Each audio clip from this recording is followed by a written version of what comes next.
Hi ನಮಸ್ಕಾರ. ಇವತ್ತು ನಾನು ವಿಡಿಯೋ ಮಾಡೋ ಉದ್ದೇಶ ಏನಂದರೆ ರೆಂಟಲ್ ಅಗ್ರಿಮೆಂಟ್ ಯಾವ ಥರ ಮಾಡೋದು ಅಂತ ಹೇಳಿ ತಿಳಿಸ್ಕೊಡೋಕ್ಕೆ. ಈ ರೆಂಟಲ್ ಅಗ್ರಿಮೆಂಟ್ ಅಂದರೆ ಕನ್ನಡದಲ್ಲಿ ಕರಾರು ಪತ್ರ, ಬಾಡಿಗೆ ಕರಾರು ಪತ್ರ ಅಂತ. ಅದು ಬಂದು ಹೆಂಗೆ ಅಂದರೆ ಸ್ಟ್ಯಾಂಪ್ ಪೇಪರ್ ತೊಗೋಬೇಕು. ಫಸ್ಟು ಸ್ಟ್ಯಾಂಪ್ ಪೇಪರ್ ತೊಗೋಬೇಕಾದ್ರೆ ಈಗಿನ ಕರ್ನಾಟಕದ ಸರ್ಕಾರದ ರೂಲ್ಸ್ ಏನಪ್ಪ ಅಂತಂದರೆ 1 ತಿಂಗಳ ಅಮೌಂಟು ಇಂಟು 11 ಮಂತ್ಸ್ ಅಂತ ಇರುತ್ತೆ. ಅಂದರೆ ಈಗ ಎಕ್ಸಾಂಪಲ್ 10,000 ಅಂತ ಇದ್ದರೆ ತಿಂಗಳಿಗೆ, ಅದು 11 ತಿಂಗಳಿಗೆ ಎಷ್ಟಾಗುತ್ತೆ? 1,10,000 ಆಗುತ್ತೆ. 1,10,000 ಅಂತ ಮೆನ್ಷನ್ ಮಾಡಬೇಕಾಗುತ್ತೆ. ಆಗ ಅದರಲ್ಲಿ 500 ರೂಪಾಯಿ ಜನ್ರೇಟ್ ಆಗುತ್ತೆ. ಅಮೌಂಟು ನಾವು ಅಷ್ಟು ಕೊಡಬೇಕಾಗುತ್ತೆ ಸ್ಟ್ಯಾಂಪ್ ಪೇಪರ್ಗೆ. ಅದಾದಮೇಲೆ ಫಸ್ಟ್ ಪಾರ್ಟಿ ಯಾರು? ಆಲ್ವೇಸ್ ಯಾವಾಗಲೂ ಸ್ಟ್ಯಾಂಪ್ ಪೇಪರ್ಗೆ ಓನರ್ ಹೆಸರನ್ನೇ ಫಸ್ಟ್ ಪಾರ್ಟಿ ಹಾಕಬೇಕು. ಸೆಕೆಂಡ್ ಪಾರ್ಟಿ ಟೆನೆಂಟ್ ಇರ್ತಾರೆ. ಇಷ್ಟು ಹಾಕಿಸ್ಬಿಟ್ಟು ಮತ್ತು ಪೇಮೆಂಟ್ ಮಾಡೋರು ಯಾರು ಅಂತ ಒಂದಿದೆ. ಅದು ಬಂದು ಪೇಮೆಂಟು ಸ್ಟ್ಯಾಂಪ್ ಪೇಪರ್ಗೆ ಓನರ್ ಮಾಡ್ತಾರೆ, ಟೆನೆಂಟ್ ಮಾಡ್ತಾರೆ, ಅದು ನೀವೇ ಚೂಸ್ ಮಾಡಿ ಅದ್ರ ಪ್ರಕಾರ ಹಾಕಬೇಕು. ಸಾಮಾನ್ಯ ಟೆನೆಂಟೇ ಪೇಮೆಂಟು ಮಾಡ್ತಾರೆ ಸ್ಟ್ಯಾಂಪ್ ಪೇಪರ್ಗೆ. ಅದಾದಮೇಲೆ ಸ್ಟ್ಯಾಂಪ್ ಪೇಪರ್ ಇದು ಹೊರಗಡೆ ಬರುತ್ತಲ್ವ, ಅದು ತೊಗೊಂಡು ಮತ್ತು ಇದಕ್ಕೆ ಹೋಗಬೇಕು ಟೈಪಿಂಗ್ ಬಂದು ರೆಂಟಲ್ ಅಗ್ರಿಮೆಂಟ್ ಅಂತ ಹೆಡಿಂಗ್ ಇರುತ್ತೆ. ಕನ್ನಡದಲ್ಲಿ ಬಾಡಿಗೆ ಕರಾರು ಪತ್ರ ಅಂತ.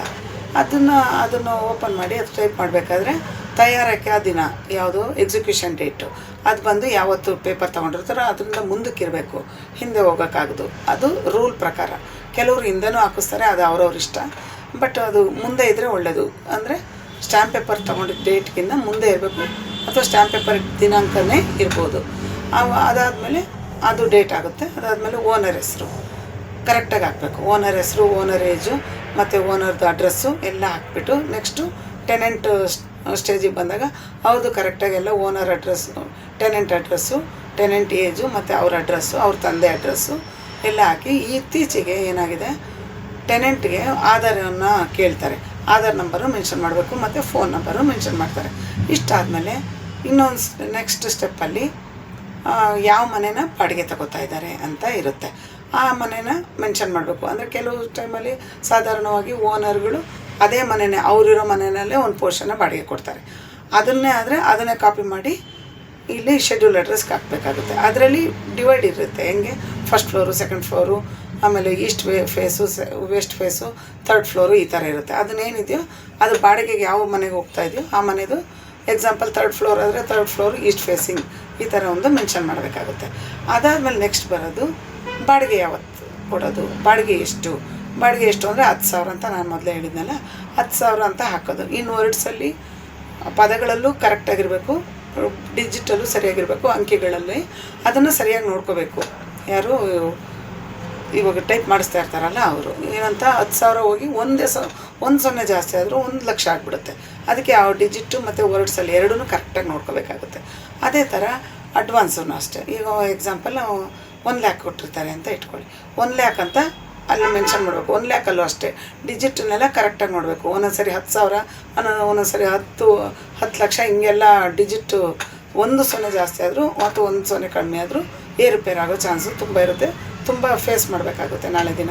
ಅದಕ್ಕೆ ಈಗಲೇ 10,000ನ, 1,00,000ನ, 2,00,000ನ ಅದನ್ನು ಸರಿಯಾಗಿ ಮೆನ್ಷನ್ ಮಾಡಿ ವರ್ಡ್ಸಲ್ಲೂ ಸರಿಯಾಗಿದೆಯಾ ಅಂತ ನೋಡಬೇಕು. ಇದಾದಮೇಲೆ ಅದು ಯಾವ ಥರ ಕೊಟ್ಟಿದ್ದಾರೆ, 1,00,000ನ ಬೈ ಕ್ಯಾಶ್ ಫುಲ್ ಕೊಟ್ರಾ, ಆ ಡೇಟು ಫುಲ್ ಕೊಟ್ಟಿದ್ದ ಡೇಟು ಬೈ ಕ್ಯಾಶ್ ಅಂತ ಹೇಳ್ಬಿಟ್ಟು ಅದ್ರ ರೇಟು, ಅಥವಾ ಸ್ಟೆಪ್ ಬೈ ಸ್ಟೆಪ್ ಕೊಟ್ಟರೆ ಮೋಡ್ ಆಫ್ ಪೇಮೆಂಟು. ಇವತ್ತು 50,000 ಕೊಟ್ಟರೆ ಇನ್ನೊಂದು ದಿವಸ 50,000, ಇನ್ನು ಮತ್ತೊಂದು ದಿವಸ 20,000, ಈ ಥರ ಸ್ಟೆಪ್ಸು ಯಾವ್ಯಾವ ಥರ ಕೊಟ್ಟಿರ್ತಾರೋ ಆ ಥರ ಬರ್ಕೊಂಡು ಹೋಗಬೇಕು. ಒಂದೊಂದು ಅಮೌಂಟ್ಗೂ ಚೆಕ್ಕು, ಕ್ಯಾಶು, ಡಿ ಅಥವಾ ಆನ್ಲೈನ್ ಪೇಮೆಂಟು ಇಷ್ಟಿರುತ್ತೆ. ಅದನ್ನೆಲ್ಲ ರೆಫರೆನ್ಸ್ ತೊಗೋಬೇಕಾಗುತ್ತೆ. ಚೆಕ್ ಆದರೆ ಚೆಕ್ ನಂಬರ್ ಹಾಕಬೇಕಾಗುತ್ತೆ, ಯಾವ ಬ್ಯಾಂಕು, ಯಾವ ದಿನಾಂಕ ಹಾಕಬೇಕು. ಅದೇ ಥರ ಆನ್ಲೈನ್ ಆದರೆ ಆನ್ಲೈನಲ್ಲಿ ರೆಫರೆನ್ಸ್ ನಂಬರ್ ಜನ್ರೇಟ್ ಆಗಿರುತ್ತೆ, ಅದನ್ನು ಮೆನ್ಷನ್ ಮಾಡಬೇಕು ಮತ್ತು ದಿನಾಂಕನೂ ಮೆನ್ಷನ್ ಮಾಡಬೇಕು. ಇನ್ನೊಂದು ಅಮೌಂಟಿಗೆ ಬಂದು ಇನ್ನೊಂದು ಏನಾದರೂ ಕೊಟ್ಟಿದ್ರೆ ಚೆಕ್ಕೋ, ಕ್ಯಾಶೋ, ಡಿ ಏನು ಕೊಟ್ಟಿರ್ತೀರೋ ಅದನ್ನು ಹಿಂಗೆ ಟೋಟಲ್ಲಾಗಿ ಅದು 1,00,000 ಮೇಲೆ ಹೇಳಿರ್ತೀವಲ್ಲ, ಆ 1,00,000ಕ್ಕೆ ಸಮ ಆಗಬೇಕಿದು. 3, 4 ಎಷ್ಟು ಸ್ಟೆಪ್ ಕೊಟ್ಟಿರ್ತಾರೋ ಮೋಡ್ ಆಫ್ ಪೇಮೆಂಟ್ಸು ಅಷ್ಟೂ ಟೋಟಲಾಗಿ 1,00,000ಕ್ಕೆ ಸಮ ಆಗಬೇಕು. ಅದಾದಮೇಲೆ ಅದೆಲ್ಲ ಕರೆಕ್ಟಾಗಿ ನೋಡ್ಕೋಬೇಕಾಗುತ್ತೆ. ಅದಾದಮೇಲೆ ನೆಕ್ಸ್ಟ್ ಬರೋದು ನೀರು ಬಿಲ್. ನೀರು ಬಿಲ್ ಬಂದು ಕೆಲವ್ರ ಮನೇಲಿ ಓನರೇ ಕಟ್ಕೊಂಡು ಹೋಗ್ತಾರೆ, ನೀವು ಇಷ್ಟು ಕೊಟ್ಬಿಡಪ್ಪ ಅಂತ ಹೇಳಿರ್ತಾರೆ ಟೆನೆಂಟ್ಗೆ. ಅಥವಾ ಶೇರ್ ಇರುತ್ತೆ, ಈಕ್ವಲ್ ಶೇರ್, ಬೇರೆ ಆಕ್ಯುಪೆಂಟ್ಸ್ ಇರ್ತಾರಲ್ಲ ಬೇರೆ ಜನ ಮನೇಲಿ ಬಾಡಿಗೆದಾರರು ಇರ್ತಾರಲ್ಲ ಅವ್ರ ಜೊತೆ ಓನರ್ದು ಸೇರಿ ಈಕ್ವಲ್ ಶೇರ್ ಅಂತ ಮಾಡ್ತಾರೆ, ಸಮಭಾಗ ಎಲ್ಲರಿಗೂ ಕೂಡಿ ಸಮಭಾಗ ಮಾಡಿ ಶೇರ್ ಮಾಡಿ ಪೇಮೆಂಟ್ ಕಟ್ಟಬೇಕಾಗುತ್ತೆ. ಅದೆಲ್ಲ ಸೇರಿ ಓನರ್ಗೆ ಕೊಡಬೇಕು ಅಂತ ಮೆನ್ಷನ್ ಮಾಡಬೇಕಾಗುತ್ತೆ. ಅದೇ ಥರ ಯಾವ ಥರ ಪೇಮೆಂಟ್ ಕೊಡ್ತಾರೆ, ಯಾವ ಥರ ಕರೆಂಟ್ ಬಿಲ್ಗೂ ಇದೇ ಬರುತ್ತೆ. ಕೆಲವು ಆಲ್ಮೋಸ್ಟ್ ಆಲ್ ಡಿಪಾರ್ಟ್ಮೆಂಟಿಗೆ ಕಟ್ಟೋದು ಕರೆಂಟ್ ಬಿಲ್ಲು. ನೀರು ಬಿಲ್ ಯಾಕೆ ಆ ಥರ ಹೇಳೋಕ್ಕಾಗಲ್ಲ ಅಂದರೆ ಇಡೀ ಕಟ್ಟಡ ಇಡೀ ಬಿಲ್ಡಿಂಗಿಗೆಲ್ಲ ಒಂದೇ ಮೀಟ್ರ್ ಕೊಡೋದು ನೀರು ಬಿಲ್ಲು, ಹಾಗಾಗಿ ಎಲ್ಲ ಶೇರ್ ಇರುತ್ತೆ. ಆದರೆ ಕರೆಂಟ್ ಬಿಲ್ಗೆ ಆ ಥರ ಬರಲ್ಲ, ಒಂದೊಂದು ಮನೆಗೂ ಒಂದೊಂದು ಮೀಟ್ರ್ ಅಳವಡಿಸಿರ್ತಾರೆ. ಹಾಗಾಗಿ ಅದು ಇಂಡಿವಿಜುವಲ್ ಆಗಿರೋದ್ರಿಂದ ಅದನ್ನು ಡಿಪಾರ್ಟ್ಮೆಂಟಿಗೆ ಡೈರೆಕ್ಟಾಗಿ ಟೆನೆಂಟೇ ಕಟ್ಟಬೇಕಾಗುತ್ತೆ. ಇದು ಆಲ್ಮೋಸ್ಟ್ ಇರೋವಂಥ ಇದು. ಅಥವಾ ಕೆಲವರು ಟೈಮಲ್ಲಿ ಓನರೇ ಸರಿಯಪ್ಪ ನಾನೇ ಕಟ್ತೀನಿ ನೀವು ಇಷ್ಟು ಕೊಟ್ಬಿಡಿ ಅಂತ ಕೇಳೋದು ಇರುತ್ತೆ. ಅದು ಅವ್ರು ಏನು ಮಾತಾಡ್ಕೊಂಡಿರ್ತಾರೋ ಅದ್ರ ಪ್ರಕಾರ ಹೋಗುತ್ತೆ.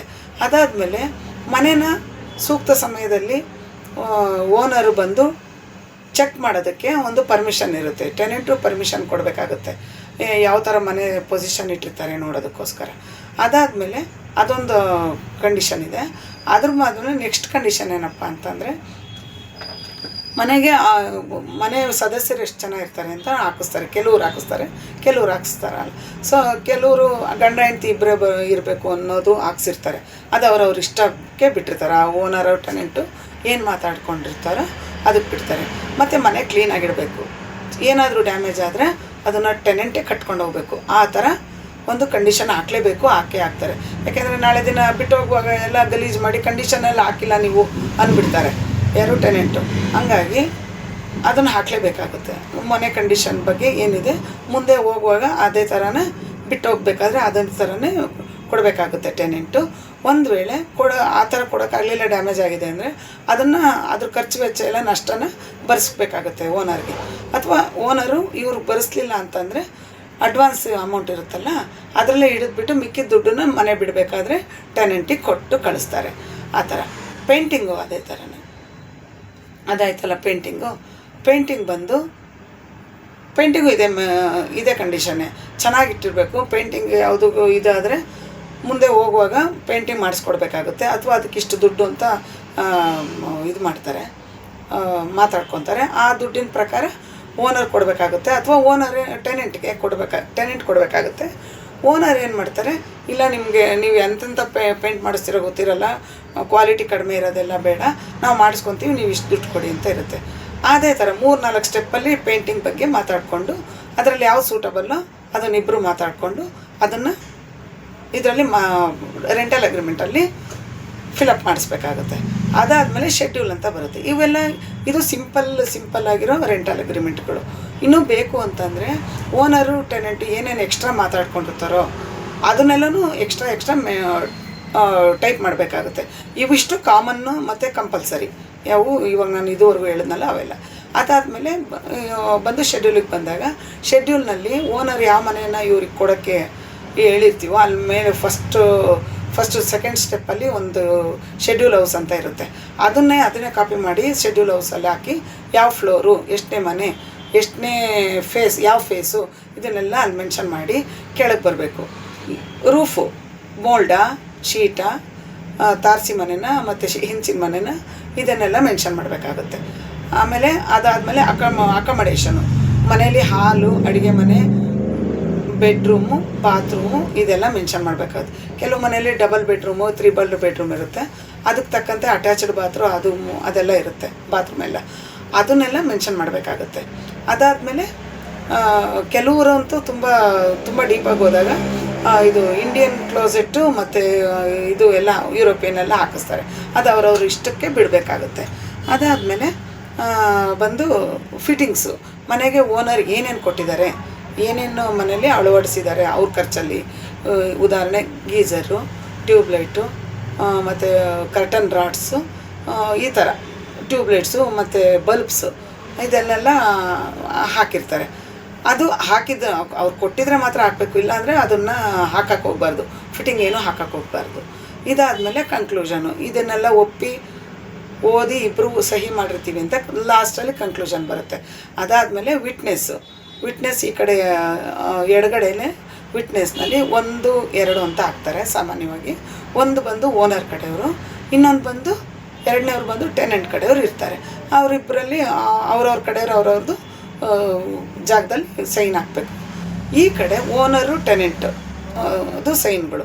ಓನರು ಲೆಸ್ಸರ್ ಅಂತ 2 ಆಪ್ಷನ್ ಕೊಟ್ಟು ಅಲ್ಲಿ ಮೇಲೆ ಒಂದು ಸ್ವಲ್ಪ ಜಾಗ ಬಿಟ್ಟು ಸೈನ್ ಹಾಕೋಕ್ಕೆ ಜಾಗ ಬಿಟ್ಟು ಓನರ್ ಆರ್ ಲೆಸ್ಸರ್ ಅಂತ ಹಾಕಬೇಕು. ಸ್ವಲ್ಪ ಜಾಗ ಬಿಟ್ಟು ಅದಾದಮೇಲೆ ಸ್ವಲ್ಪ ಜಾಗ ಬಿಟ್ಟು ಲೆಸ್ಸಿ ಟೆನೆಂಟ್ ಅಂತ ಹಾಕಬೇಕು. ಇಷ್ಟು ಮಾಡಿ ಎಲ್ಲ ಒಂದು ಸರಿ ಗ್ಲಾನ್ಸ್ ಮಾಡಿ ಲಾಸ್ಟಲ್ಲಿ ಎಲ್ಲ ಸರಿ ಇದೆ ಅಂದಾಗ ಪೇಪರಲ್ಲಿ ಪ್ರಿಂಟ್ ಹಾಕಬೇಕು. ಇದು ಸಾಮಾನ್ಯವಾಗಿ ತುಂಬ ಸುಲಭವಾಗಿರೋ ಟೈಪಿಂಗ್ ಮೆಥಡ್. ಯಾವುದು? ಕರಾರು ಪತ್ರ. ಇಷ್ಟು ಮಾಡಿದ್ರೆ ಸಾಕು. ಇನ್ನು ಮಿಕ್ಕಿದ್ದೇನೇ ಬಂದರೂ ಅದೆಲ್ಲ ಓವರಾಲಾಗಿ ಡಿಸ್ಕಷನ್ ಮಾಡಿ ಹಾಕ್ಕೊಂಡ್ರೂ ನಡೆಯುತ್ತೆ. ಕೆಲವರು ಸ್ವಲ್ಪ ಬಜಾರೆಲ್ಲ ಇರ್ತಾರೆ, ಓನರ್ ಆಗಲಿ ಟೆನೆಂಟ್ ಆಗಲಿ, ಒಂಥರ ಮಾತಿಗೆ ತಪ್ಪೋದು, ಒಂಥರ ಗಲಾಟೆ ಮಾಡೋದೆಲ್ಲ ಇರುತ್ತೆ. ಅದಕ್ಕೆ ಆಲ್ಮೋಸ್ಟು ಎಲ್ಲನೂ ನೀವೇನೇನು ಮಾತಾಡ್ಕೊಂಡಿರ್ತೀರೋ ಅದನ್ನೆಲ್ಲ ಬರವಣಿಗೆನಲ್ಲಿರೋದು ಒಳ್ಳೆಯದು. ಅಷ್ಟು ಮಾಡ್ತೀನಿ. ಅಷ್ಟು ಆದಮೇಲೆ ಅಷ್ಟೇ ಸರ್, ಇನ್ನೇನು ಇಲ್ಲ. ಓಕೆ.